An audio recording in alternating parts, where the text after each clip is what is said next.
ابلیس لعین جو ہے نا، اس کے دھوکے دینے کے بڑے عجیب عجیب جال ہیں کہ آدمی کو سمجھ نہیں آ سکتے.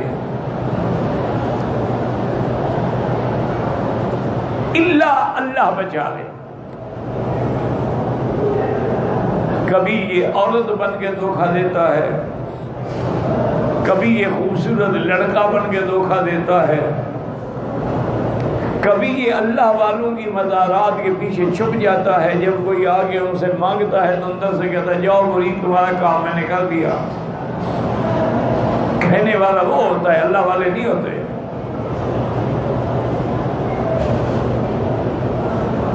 اگر موت کے بعد اللہ والے کسی کا کام کر دیتے تو سب سے پہلے تو حضور پاک کرتے، پھر صحابہ کرتے. اولیاء کا مقام تو بعد میں آتا نا.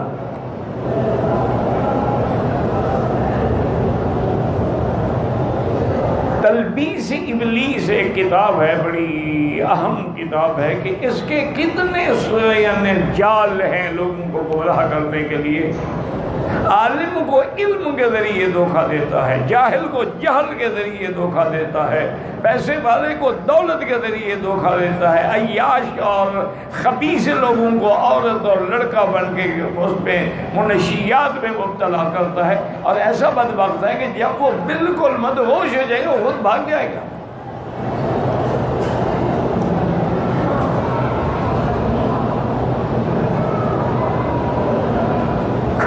مرو تم جان، تمہارا کام جانے.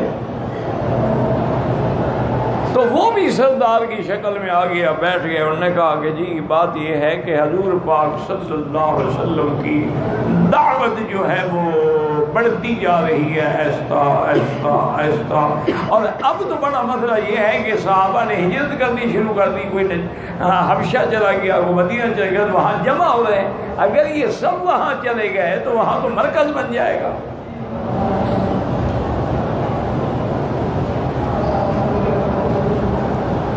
اس کا ہمیں حل کرنا چاہیے. تو ایک تھا ان میں ابو البختری، اس نے کہا اس کا حل یہ ہے کہ ہم حضور صلی اللہ علیہ وسلم کو نعوذ باللہ گرفتار کر لیتے ہیں اور آپ کے پاؤں میں بیڑیاں ڈال کے ایسے کمرے میں بند کر دیتے ہیں جہاں کوئی نہ پہنچ سکے، اور آپ بھوکے پیاسے نعوذ باللہ شہید ہو جائیں گے.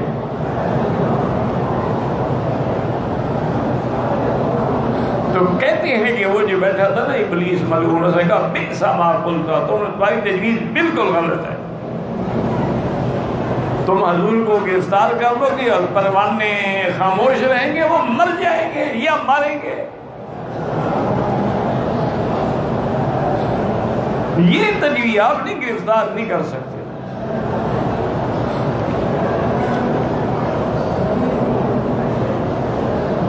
اب دوسری تجویز جو تھی وہ آئی. انہوں نے کہا کہ ایسا کرتے ہیں کہ آپ کو لِيُخْرِجُوكَ مکے سے نکال دیتے ہیں.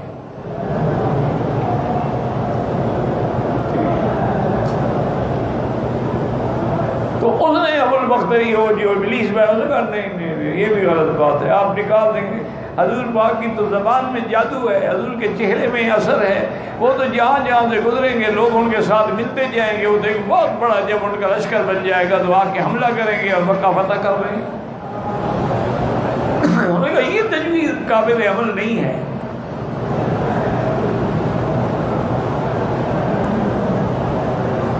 تو اب ابھی جہل لعنت اللہ علیہ نے کہا بھائی بات سنو، یہ ساری تجویزیں ایسے بچوں والی تجویزیں کر رہے ہو، یہ باتیں غلط ہیں. ہمارے پاس بڑے قبیلے ہیں جو ہمارے حلیف ہیں. ہر قبیلہ ہمیں ایک نوجوان جنگجو مسلح آدمی دے تو ہم تقریباً یعنی 60 آدمی نوجوان مسلح بن جائیں گے. حضور پاک کے گھر کو گھیرا ڈال لیں، رات کو جب حضور نکلے تو آپ کو شہید کر دیں. بات ہی ختم کرو نا.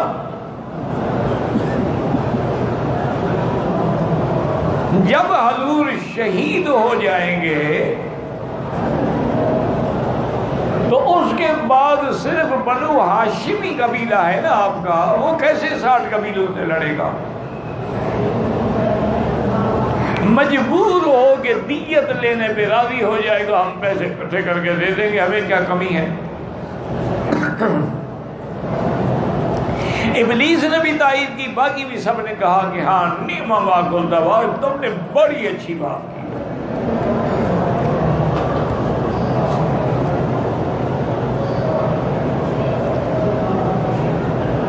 یہاں پر یہ تجویزیں ہو رہی ہیں، اتفاق ہو رہے ہیں، اور اللہ نے حضور پر وحی نازل کی، اور اللہ نے حضور کو خبر دی کہ کافر کیا مشورہ کر رہے ہیں، اور ہمارا حکم یہ ہے کہ آپ ہجرت کریں۔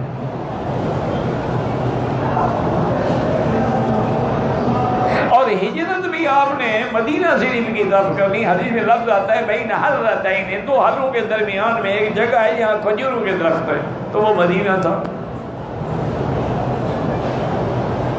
آج بھی وہ ہے نا، حرہ شرقیہ، حرہ غربیہ۔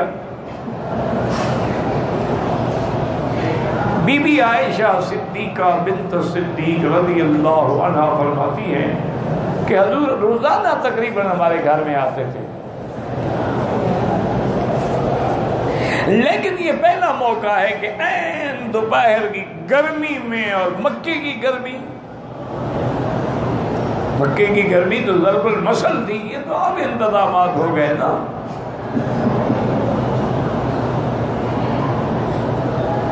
ورنہ مکے کی گرمی کا برداشت کرنا وہ ہر آدمی کے بس میں نہیں ہوتا تھا۔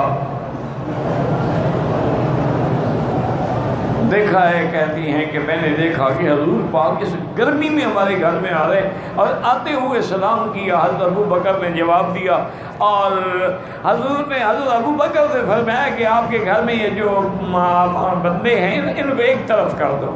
یعنی اس وقت بی بی عائشہ بھی تھی، بی بی اسماء بھی تھی، ابو بکر کی بیوی بھی تھی ام رومان۔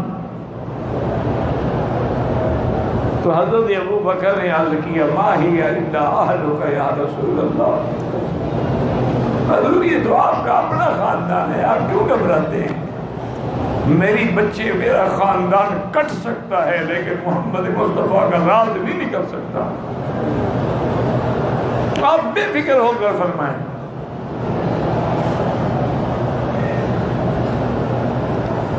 حضور نے فرمایا ابو بکر ان اللہ امرنی، اللہ نے مجھے ہجرت کا حکم دے دیا ہے، اور آپ نے بھی میرے ساتھ جانا ہے۔ ایک روایت میں ہے ابو بکر نے عرض کی حضور یہ آپ فرما رہے ہیں، یہ اللہ کا حکم ہے، ان اللہ امرنی، اللہ کا حکم ہے کہ ابو بکر کو ساتھ لے کے جاؤ۔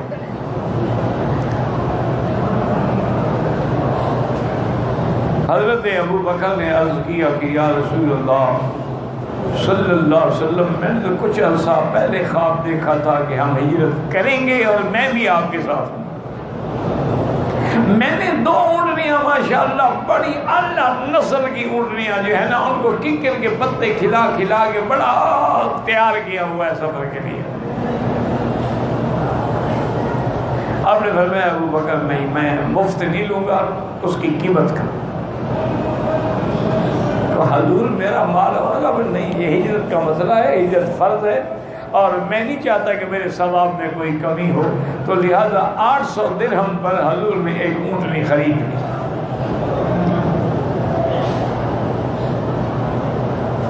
باقی سارا انتظام کرنے کے بعد طے ہوا، حضور نے فرمایا کہ میں اپنے گھر سے نکلوں گا، تم اپنے گھر سے نکلو گے، اور کسی آدمی سے یہ بھی طے کرو کہ جو ہمیں خفیہ راستے سے مدینہ لے جائے۔ حضرت ابو بکر نے عرض کیا کہ فکر نہ کریں حضور، میں سارا انتظام کر لوں گا۔ حتیٰ کہ بی بی عائشہ کہتی ہیں کہ ہم نے آپ کے لیے زاد راہ جو تیار کیا نا جی، ستو ہیں، کچھ چنے ہیں، کچھ چیزیں ہیں، اور اپنا جو ہم نے وہ گوری بنائی تو باندھنے کے لیے گھر میں رسی نہیں تھی، تو میری بہن اسما نے اپنا ازار بند جو تھا نا اس کو ایسے درمیان میں چیر کے رسی بنایا اور تھیلے کا سر باندھ دیا۔ اسی وجہ سے آپ کا لقب پڑا ذات النطاقین، جو قیامت تک حدیثوں میں پڑھا جائے گا۔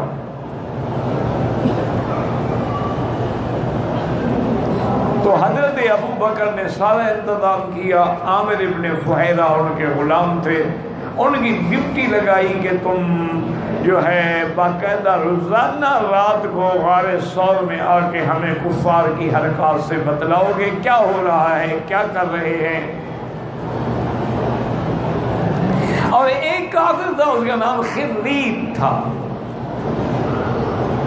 حالانکہ وہ کافر تھا, مشرک تھا. اس سے حضرت ابو بکر صدیق نے معاوضہ طے کیا کہ بھئی کتنا معاوضہ لوگے کہ ہمیں خفیہ راستوں سے مدینہ شریف کی طرف لے جاؤ.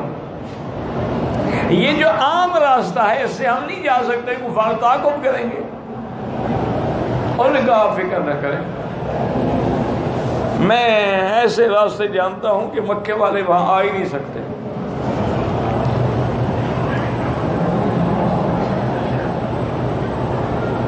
اور حضرت کے بیٹے جو ہیں ابو بکر, حضرت عبداللہ ابن ابی بکر, ان کے ذمے یہ تھا کہ وہ بکریاں چلاتے تھے کہ تم شام کو بکریاں لے کے اسی جگہ آؤ اور ہمیں دودھ بھی پہنچاؤ, اور نقش قدم جو آثار ہیں ان کو بکریاں چلا کے مٹا ڈالو.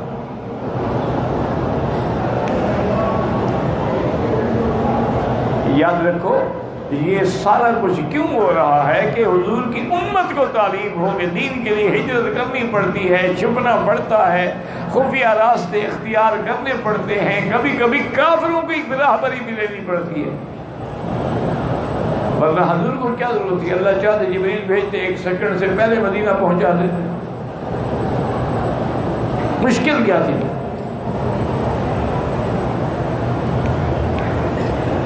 حضور صلی اللہ علیہ وسلم اپنے گھر میں تھے اور آپ نے حضرت علی کو بلایا رضی اللہ عنہ اور فرمایا کہ علی تمہارے ذمہ 2 کام ہیں. ہم تو ہجرت کر رہے ہیں, ابو بکر میرے ساتھ ہے, ہم جا رہے ہیں, لیکن تم نے بعد میں آنا ہے مدینے. ابھی 2 کام ہیں تمہارے ذمہ. ایک تو میرے پاس امانتیں ہیں قریش کی, ان سب پر ان کے علامات اور نام لکھے ہوئے ہیں. یہ ہمارے جانے کے بعد تم مکے والوں کو ان کی امانتیں پہنچا دینا. وہ یہ نہ کہیں نعوذ باللہ کہ حضور ہمارا مال لے گئے.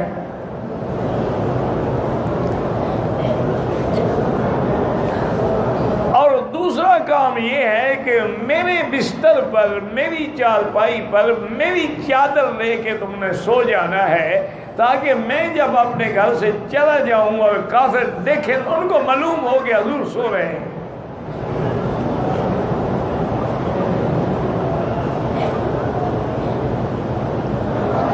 حضور صلی اللہ علیہ وسلم اٹھے اور آپ نے زمین سے مٹی کی ایک آپ مٹھی بھری اور اس کے بعد کچھ پڑا بھی اور پھینکا. شاہت الوجوہ, شاہت الوجوہ, شاہت الوجوہ. کافر تمہارے منہ سڑ جائیں, برباد ہو جائیں, داغدار ہو جائیں. آپ نے جب مٹی پھینکی نا, اللہ کی شان یہ ہے کہ وہ مٹی سارے کافروں کے سروں پہ بھی پہنچی, آنکھوں میں بھی پہنچی, اور ان پہ نیند کا غلبہ ہو گیا. اور حضور آرام سے گھر سے باہر تشریف لے. اسی کو اللہ نے فرمایا تھا وَمَا رَمَيْتَ إِذْ رَمَيْتَ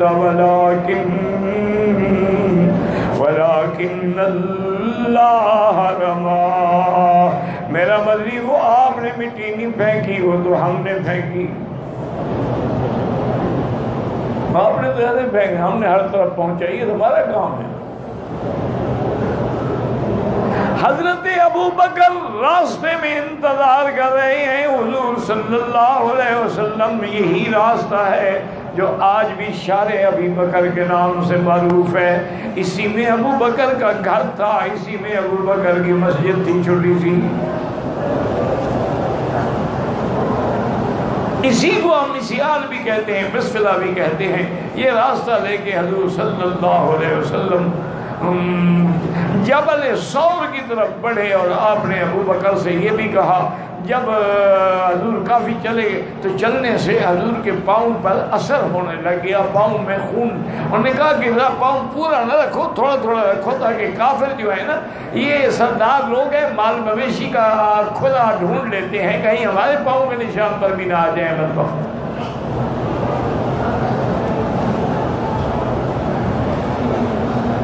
حضرت علی حضور کے بستر پہ سوئے ہوئے ہیں اور کافر باہر مسلح کھڑے ہوئے ہیں. اب یہاں سے کئی مسئلے سمجھیں کہ کافر ہیں لیکن گھر میں داخل نہیں ہوتے، چادر چار دیواری کی توہین نہیں کرتے. کہ بھئی کسی کے گھر میں داخل ہونے کا کیا مطلب ہے؟ ہمارا جو دشمن ہے ہم نے اس سے مقابلہ کرنا ہے.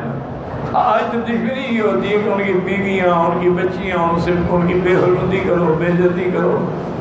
آج کل تو بہادری اسی کا نام ہے، کیوں آج کل تو بندے ہیں ہی نہیں، آج کل تو درندے ہیں، یہ بندے تو نہیں ہیں.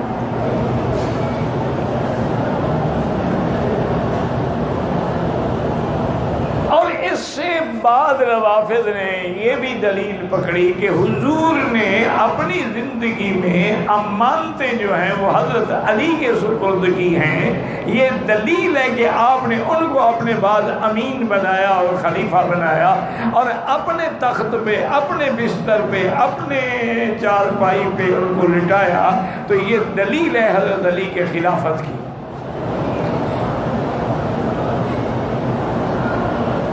بہرحال یہ تو پھر ہر فرقہ باطل کا ایک انداز ہوتا ہے نا جی، کہ وہ اپنی باتیں بنانے کے لیے اللہ کے قرآن کو بدلنا پڑے بدل دیتے ہیں، حدیثوں کو بدلنا پڑے بدل دیتے ہیں، عقل لڑاتے ہیں، مشتبہات پکڑتے ہیں، محکمات کو چھوڑ دیتے ہیں. اللہ کے بندے اگر ان امانتوں سے علی کی خلافت ہے تو اللہ نے اپنی امانت تو ابو بکر کے سپرد کی ہے.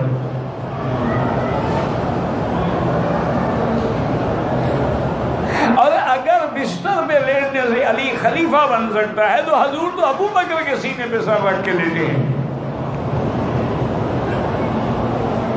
یہ بستر پہ لیٹا ہے، وہ تو بستر بنا ہے محمد مصطفیٰ کا. تو یہ محض عقلی باتیں ہوتی ہیں جی، قصہ کہانی ایک دوسرے کو شکست دینے کے لیے ایسی باتیں بنائی جاتی ہیں کہ نہ کوئی اسلام سے تعلق ہے، نہ قرآن سے ہے، نہ حدیث سے ہے، نہ کسی کتاب سے ہے.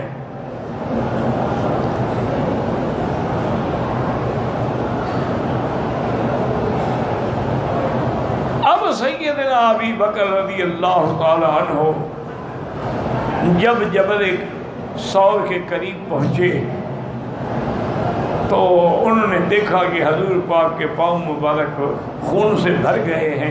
تو انہوں نے کہا کہ یا رسول اللہ میں برداشت نہیں کر سکتا، میں بیٹھ جاتا ہوں، آپ میرے کندھے پہ سوار. حضور ابو بکر کے کندھے پہ سوار ہوئے اور ابو بکر اٹھا کے پہاڑ پہ چڑھ گیا.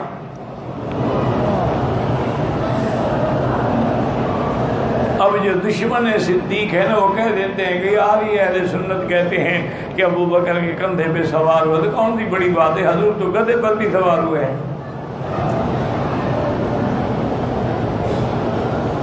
لیکن وہ جاہل نہیں سمجھتے. ہمارا ایمان ہے کہ حضور گدھے پر بھی سوار ہوئے ہیں، گھوڑے پر بھی سوار ہوئے ہیں، اونٹ پر بھی سوار ہوئے ہیں. تو ہمارا ایمان ہے کہ جس اونٹ پہ حضور سوار ہوئے ہیں وہ دنیا کے اونٹوں میں افضل ہے، اور جس گدھے میں سوار ہوئے ہیں وہ دنیا کے گدھوں سے افضل ہے، اور جس بندے میں سوار ہوئے ہیں وہ بندہ ساری کائنات کے بندوں سے افضل ہے. ہمارا ایمان ہے. اسی لیے سیدنا علی رضی اللہ تعالی عنہ سے جب پوچھا گیا تھا کہ سب سے بڑا بہادر کون ہے، انہوں نے فرمایا ابو بکر ہے. انہوں نے کہا حضرت آپ سے بھی بہادر ہے، آپ تو بدر الاسلام ہیں.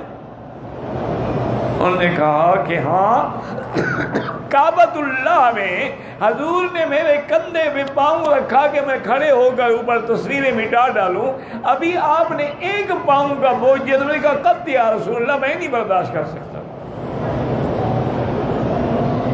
تو میں تو حضور کا ایک پاؤں برداشت نہ کر سکا. بہادر تو وہ ہے جسے حضور کو کندھے پہ بٹھایا اور غار پہ پہنچ گیا.